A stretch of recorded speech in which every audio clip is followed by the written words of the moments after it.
Shehan Jeyarajah, CBS Sports on Tuesdays at 4 o'clock, joins us again today. We appreciate, Shehan, your time and also insight and everything else. So what was your thought about Memphis yesterday and the story that kind of popped out of nowhere that they had been trying to work a deal with the Big 12? It did not work out, no matter what was in the offer.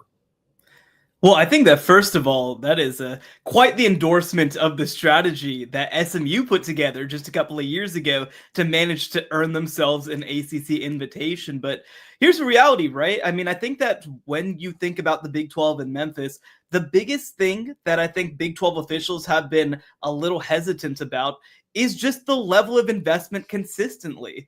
We haven't seen, for example, upgrades to the Liberty Bowl until fairly recently. We haven't seen consistent funding for the Liberty Bowl. And so I think that that's a big part of the issue. Is it's great that you can come up with money for a short period of time for this one-time endeavor, but we want to see, hey, we're investing money into our athletic department over the course of multiple years. I've actually mentioned it on this show multiple times, right?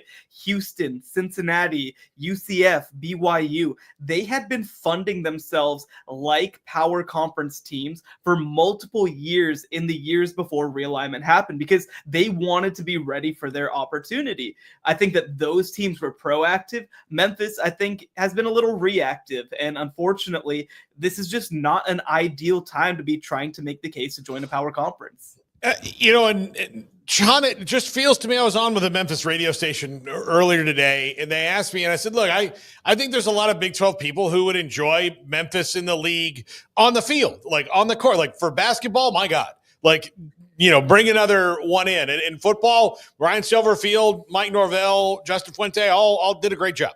It's all there. But the Big 12 feels, just being there a couple weeks ago, they feel like they finally have their 5-year plan, their 10-year plan mapped out in a way they never have before. And this just felt like it would derail from that.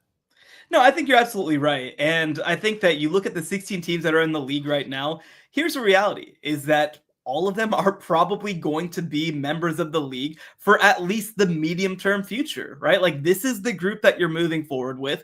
And you think back to the last 2 years.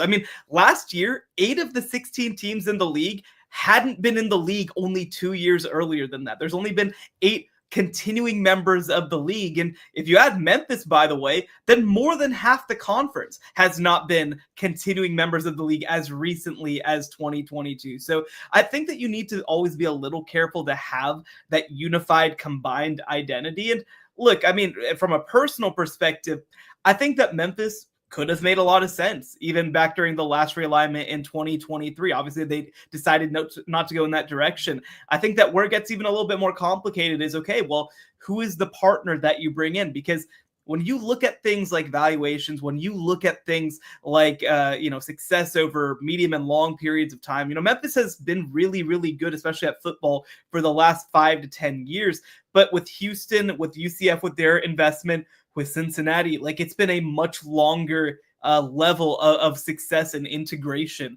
And so, they ultimately felt like those were the teams to go with. And I think it's just going to be hard. And I think that Memphis recognizes that, hey, maybe we missed our chance. Maybe we missed our window. And ultimately, like they've been pretty clear about it. Memphis feels like the one place that they want to be is the Big 12. And right now, at least, the Big 12 isn't picking up their calls. I definitely give them credit for the effort. No doubt about it. I think they deserve respect for just simply trying to put it together and make something happen for themselves. I think we're all just shocked, Shehan, by seeing somebody turn down money in college athletics nowadays, right? Whether it's $2 million or $200, like, wow, somebody turned down money? That's crazy. We don't see that very often. Well, here's the thing that I would emphasize, right? When we talk about money in college athletics, yes, definitely cashing checks, like it matters, right? But I think that what matters more is prestige, is reputation, is ability to prove yourself on the national stage. And what I mean by that is when an athletic director sits down at the end of the year, yes, they got to stick within their budget. But like if you make $5 million versus $7 million, like nobody actually cares. Nobody's reading those line items at the end of the year. It's really more what that money says about you. And here's the reality is that Memphis could raise, whatever it is in sponsorship money, $200 million or whatever they were saying that they would do.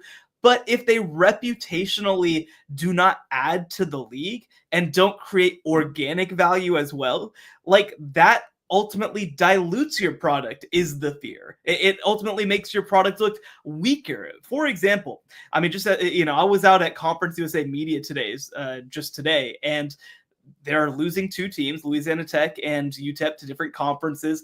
So heading into next year, 5 of the 10 teams in the league are going to be teams that were in FCS within the last 5 years. And furthermore, I believe that somebody showed me a stat that was like something like only 1 or 2 of the teams has been in FBS longer than 1999. And like that reputationally hurts the league. It doesn't matter that Liberty has the ability to invest and compete at a really high level. Ultimately, it shapes the way that your teams are looked at. It shapes the way that your league is looked at. It shapes the stability of the league. So yes, cashing short-term money, it isn't nothing, and I'm not going to pretend that it is, but it's more about what that money can do for you and what it says about you. And that's where I think the Memphis thing might be a good short-term opportunity, but you've really got to figure out, is it a long-term opportunity? I saw your response to Stuart Mandel's post about Petiti and the 5-11, how the public overwhelmingly supports that.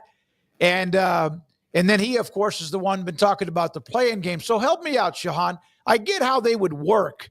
Why would that be a good deal? Wouldn't each conference lose out of that, even though somebody's going to get in the college football playoff? Wouldn't a higher seed that would get in possibly blow a gasket and not get in?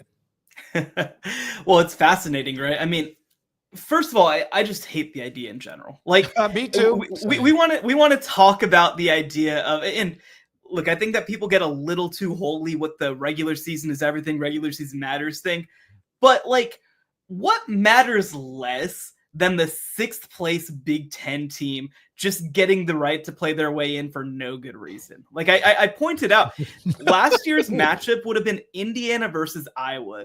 Who was clamoring for the right for Brendan Sullivan to quarterback a playoff team? Absolutely nobody was doing that, right? And so I think that that's one thing just to start off that I hate about it. But, I think the other thing too is just like, these wouldn't necessarily be great matchups. And I mean, even for an example, a team that would be in a play-in game last year is Ohio State. I don't think that Ohio State needed to have a play-in game that was any value. Like, again, let's say that they get matched up. I think one of the teams that would have been there would have been Illinois, right? Like we don't need to see Ohio State versus Illinois for the opportunity to play in the college football playoff. And like you said as well, I mean, you end up in this situation where a team that was, number 4 in your league or whatever, who's right on their way to the college football playoff, maybe, a player trips or maybe an injury happens. And like, all of a sudden it's like, okay, well, like none of what we just did mattered. And there was just this weird play-in game for one of these 4 spots. I just don't get it. And that doesn't even get on top of that. Like, especially in a league like the SEC, like they're going to be, let's say 4 or 5 games where one of the teams wins and gets that 4th spot, but like the 5th team is in anyway. And you've basically just wasted everybody's time. And also, by the way, for the leagues, had a 13th game as well. So I just don't get any of the appeal of that. And especially, by the way, I want to emphasize all of these games would hypothetically be taking place on Conference Championship Saturday. Like I get it, right? Like the Big Ten and SEC are big, and I'm probably not your traditional college football fan, right? Like I watch everything, but like there's no world to me as a viewer where you're telling me we got Indiana versus Iowa on one screen over here, and we've got Clemson versus SMU for the ACC title over here, that I'm going to pick the one on the left. Like it's just not going to happen. And so, again, look, I think that it is well within the rights of the Big Ten and of Commissioner Tony Petitti to propose any sort of model that he wants. But the more that he explains it, the worse it sounds. Yeah, and Eli Drinkwitz last week at SEC Media Days had his 30-team model where everybody plays a play-in game. If we're going to do play-in games, which I don't think we should do, but I think that's the better model where at least I would see. Because, again, the stakes on Indiana and Iowa compared to, what would be the SEC title game of the ACC, or like Iowa State and Arizona State, if everybody's playing them and there's a chance that Ohio State gets knocked out of the playoff when they're number 1 by the number 8 seed team in their league, then that's like the NCAA tournament. I have a little bit of interest in that if everybody's going to do it.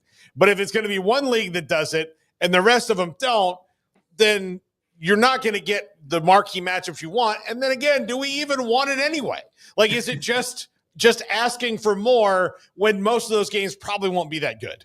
Well, and I think on top of all of this, and maybe this is like the college football purist in me, I think that conference championships should matter. I think that's a game that you should feature. I think that that's a matchup and a victory that should matter to people. You shouldn't just get to play on championship Saturday because you happen to be 5th place in a league. Like that seems a little silly to me. You know, we don't need 8-4 teams that are 5-3 in their own conference, fighting for the opportunity to maybe finish, 4th in your standings when we could watch teams play for championships. Like you said, I mean, I certainly am not going to go all the way to Eli Drinkwitz's model, but like those are the games that should matter. And I even mean on the Group of 5 side, right? Like we saw a fantastic Boise State versus UNLV matchup in the middle of last season. We got to see the rematch in the Mountain West title game with a college football playoff spot on the line. I actually thought that last year was one of the best conference championship weeks that we've maybe ever had. And a big part of it was because one of Arizona State and Iowa State was going to the playoff.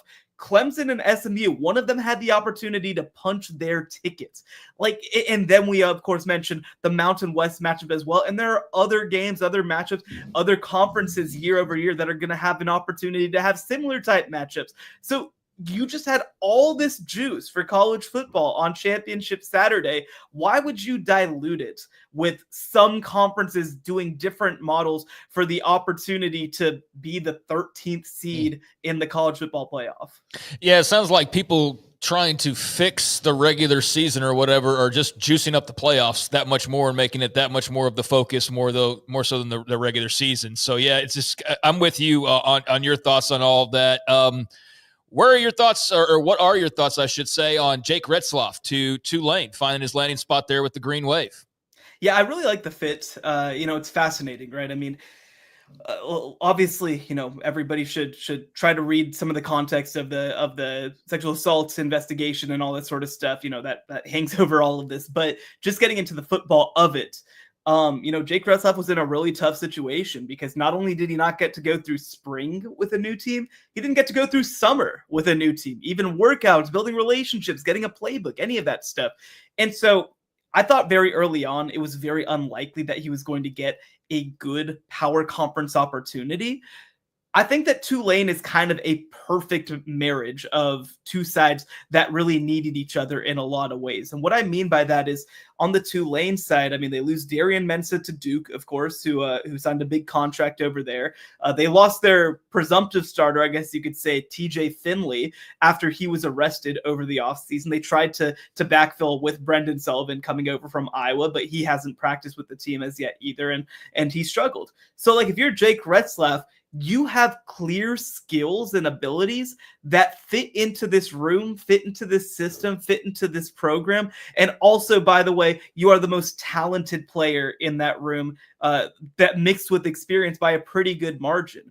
And when I look at this Tulane team as well, I mean, last year, again, Darian Mensah and Mekhi Hughes were the stars of this offense. Both are now playing at power conference schools. So similar to BYU last year, you're going to need a quarterback and a player who's able to contribute both with his arm and with his legs. You need a player who's able to go downfield. You need a player who's able to take hits and deliver big throws. And so I think that it ends up being a really good fit. Now, again, he has to prove himself in the fall. He's not going to be guaranteed the starting job.